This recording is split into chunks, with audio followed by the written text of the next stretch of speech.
The acting U.S. attorney for the Southern District of Ohio said Story was killed because he was perceived as disrespectful. Investigators and gang members say Grace is a member of the Atchison Crips gangsters, leading to 20 deputies and plainclothes officers in the courtroom for the verdict. 48 came with a grip. I go Mike bang in this bitch. Tough talk, then we aim at your lips. Ribbies with the flashlight on it. Pretend I ain't taking no pics. The men are accused of 5 murders and at least 26 attempted murders, among other very disturbing crimes. Round with a sticker clip. Politics, they'll spit your shit. Got that boy nervous. Gang, bitch, I'm on that crazy gang shit. Don't trust gang, bitch, I'm on that crazy gang shit. Don't trust gang, bitch. What's up, family? Welcome back to Midwest Rumors, man. Make sure you get in here, hit that like button, and subscribe to the channel because we is on our way to 10K subs in 3 months, man. So yes, I want to thank y'all. We got a lot coming, brand deals, interviews, start promoting a lot of artists' music. We got a lot going on, man, for the Midwest, for Michigan, for everybody, right? So make sure y'all get in here, hit that like button, hype the video, and subscribe to the channel, man, because we definitely the fastest growing channel in the Midwest right now. And today, right, we're gonna get into the gang war in Columbus, Ohio, between the TNA Crips and the Milo Bloods. Coming real big chops, nigga, big cash everywhere, nigga on blood. Bang, nigga, bang. Money out, nigga on blood, cause we coming on blood, bitch. Bitch, I know what the fuck going on, man. Trying to leave a nigga clueless, I'm aiming right at his koofy. Niggas hanging with the crabs, we gon' send his ass back to Tukey. We done robbed the whole bitty, so niggas scared to do music. They just rapping about that shit, we gon' show them. Now, this deadly gang war has been going on since 2010 between the Trevitt and Atchison Crips, the Milo Grogan Bloods, and the East Haven Bloods, right?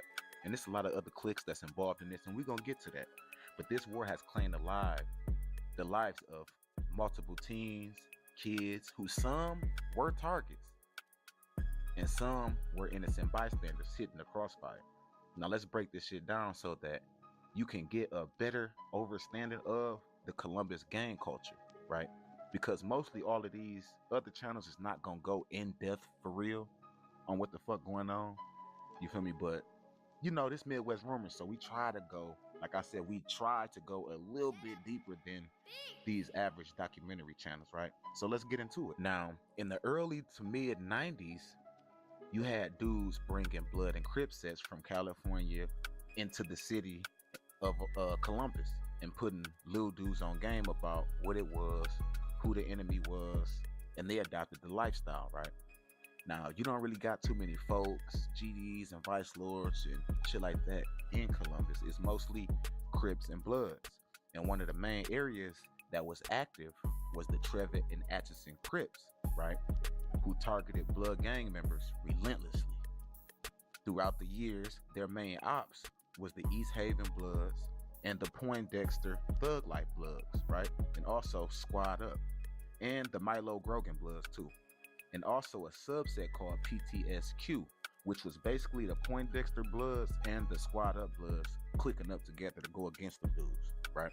And these Bloods would target all the cliques affiliated with the TNA Crips. You had Juan Gang, right, from Kiwan, who I got killed. We're gonna get into that. They was over on North and Linden area. You have EKT, BSB, right, who were basically Windsor Terrace Crips. And then you had Go Crazy Gang, who was basically Trevitt and Atchison Crips, right? They all affiliated with the same shit. And then these dudes would wage war and terrorize the inner city of Columbus, Ohio for over 11 years, man. And according to sources and federal documents, the shootings allegedly started back in 2012, right? July 1st, when Frankie Tension was killed on Ellison Street, right? And then it would ramp up in 2013, January 17th, right? When Kiwan Coleman was killed, right? And Kiwan Coleman is who they named Juan Gang after, right? And we're gonna get into it, right? Because it states that when a large group of students left Lyndon McKinley High School at the end of the day on July 17th, they all walked a few blocks down to the McDonald's, right? They was basically getting ready for a fade. It was some shit going on because it was about to go down, right? Between Squad Boys and PTSQ, right? It was supposed to be a fade taking place between DeMonte Walker, aka Monty, from Squad Boys, and Michael Douglas, aka Magic Mike, from PTSQ. Now, prior to Lil Monty getting there, K-Wan said he would fight Michael Douglas, aka Magic Mike, and before they could engage, witnesses would state that Shaquan Washington, aka Lil Mook, from PTSQ, allegedly handed Jay Sean Calendar, aka Jay Dunk, a pistol, right? And Jay Dunk would open fire in the crowd on K-Wan Coleman, right? Hitting him multiple times and killing him, allegedly, right? Officers would respond to the scene to find a loaded 9mm pistol near the McDonald's where they all was at, right? This incident would be the reason for the formation. Like I said, it would be the reason for the formation of the infamous Wan Gang. So basically all the Squad Boys would start repping Wan Gang in honor of K-Wan Coleman. And little dudes from Go Crazy and EKT joined in because they were all affiliated. You get what I'm saying? They all was Crips. They all kind of affiliated with each other, right? Because remind you, these are all little individual little Crip sets, subsets. You feel me? I'm not sure about Wan Gang, but EKT, BSB are Windsor Terrace Crips, and Go Crazy Gang is TNA Crips. Like I said, you really had like 10 crews over on that side, bro. You know what I'm saying? That was involved in this shit. You had Catch a Body Gang, CAB, you had Kwame Gang, you had FOE, you had Toe Tag, you had Go Crazy, Wan Gang, you had Atchison Crip Gangsters, ACG. I mean, bro, it was a bunch of these little sets, man. Y'all know they create these sets every other day, right? And we ain't gonna go through all of them because it's kind of irrelevant, man. Just know they always affiliated with the TNA Crips and Wan Gang. You know what I'm saying? Go Crazy Gang. That's all under the same umbrella. Anyway, documents would state that these little Crip dudes would go on to retaliate back to back, allegedly. You know what I'm saying? Killing 5 people related or affiliated with the Bloods, and would allegedly begin trafficking drugs all over the state, even Virginia. And in March 15th, 2013, the TNA Crips would strike again, right? Killing William Moore, a Poindexter Blood, according to documents, right? We don't know if he was a Blood or not. We don't know. A lot of these kids can just be hang-arounds, right? But anyway, according to documents, Moore would be walking and would be approached and shot on the corner of Johnson Street and Mount Vernon Avenue. He would be hit and would take off running west and would run into the Wheatland Food Market, asking for help. You know what I'm saying? And they would call the police and try to assist him and whatnot, but he would succumb to his injuries. You feel me? This tragic event would cause the feds to amp up surveillance, right? And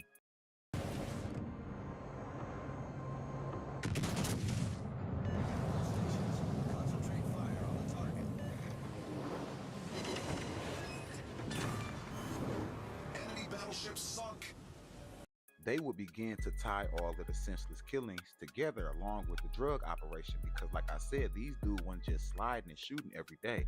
These TNA Crip dudes and Wan Gang dudes had allegedly been pushing heroin and pills heavy on the road, right? Now, K-Wan Coleman's brother, Kazion Coleman, aka Zion, had been picked up with another Crip by the name of D'Angelo D-Lo Tellis for trafficking drugs from Columbus to Zanesville, Ohio.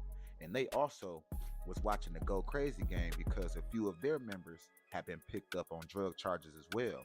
And what's crazy is, it's rumored that the top dudes in the set was family for real. Not cousins, but brothers, uncles, nephews type shit.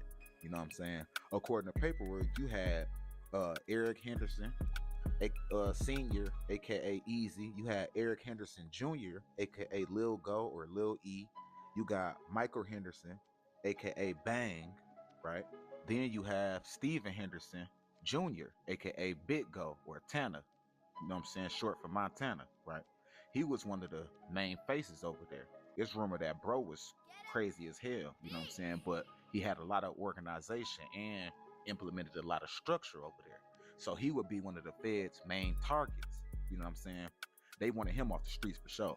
Because in June 2014, according to documents, he allegedly would open fire on a group of Milo Blood gang members, hitting one multiple times, but he would survive.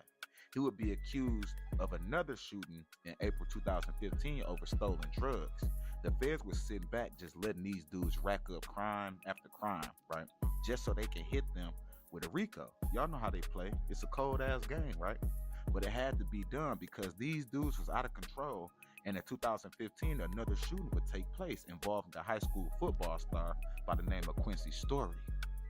Spent the next 30 years in prison after pleading guilty to murder. Charles Carson pleaded guilty to the 2015 shooting death of Quincy Story. According to court documents, Carson and 18 other defendants were charged as members of the gang known as TNA, Trevitt and Atchison. The acting U.S. attorney for the Southern District of Ohio said Story was killed because he was perceived as disrespectful. The attorney's office said the gang and its members are charged with 5 murders. And Quincy Story would be shot down on South James Road by Charles Carson, right, for allegedly disrespecting dead wine gang members online. Now, it doesn't say anything about him being a gang member, so he could have just been a civilian, bro. I'm not sure.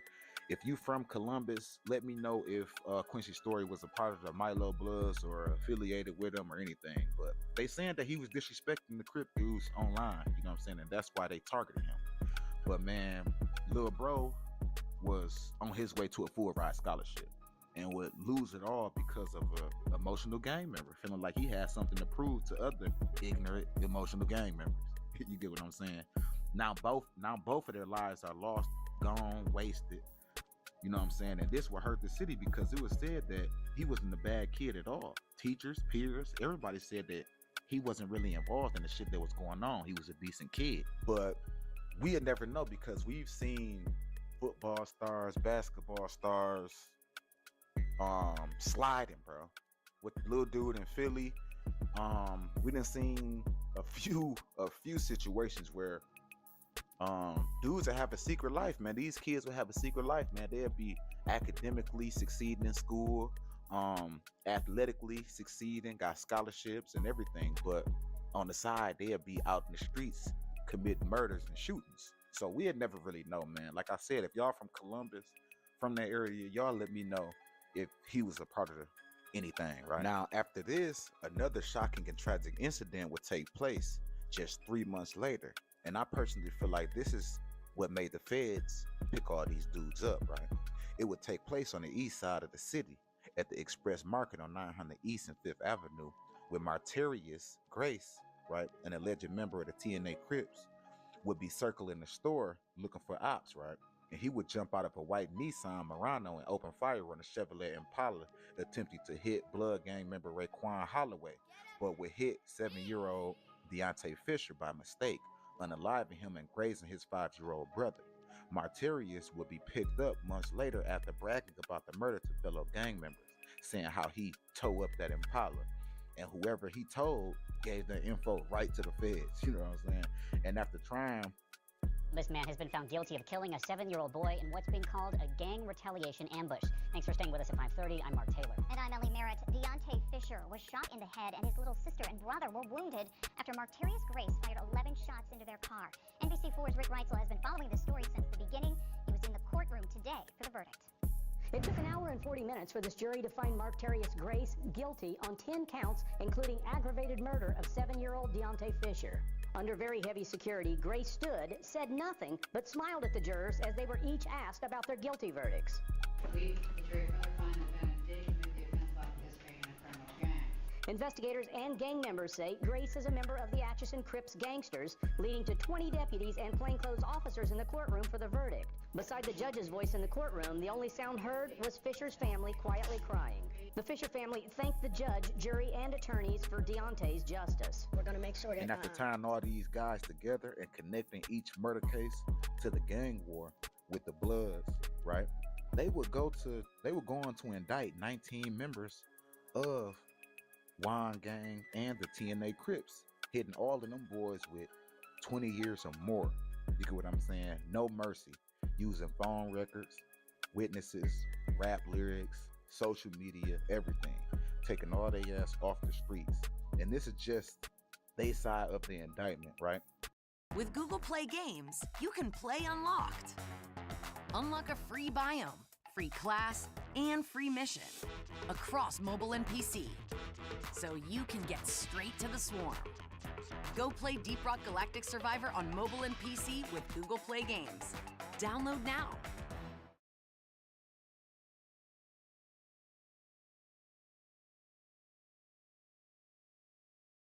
What if you can create your own website by saying, "This is what I want"? With Wix, you can. First up, let's talk about AI color themes. You can get any combos you want, bold and bright, minimalist and sleek, or something you didn't even think of. Just describe the vibe you want, or even use the colors of your logo, and let AI do its thing. Beautiful. Next up is the AI section creator. This is great for those website essentials, like a contact section or a place to subscribe. Now, I'm running a sale, so I punch in some details, and just like that, I have a promo section. Functional and beautiful. I love it.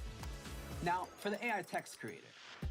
I got some products that need description, so I type in some keywords, and there it is. I've got copy that lands. Now, let's see what the AI image creator can do. Sometimes you just want to spice up your visual game. Type your idea and watch it turn into a high-quality image in seconds. You can have some real fun with this. If you need to tweak something, just brush it over, write what you want, and there it is. I may not be an artist, but that's art. If you're ready to build something you love, head to Wix.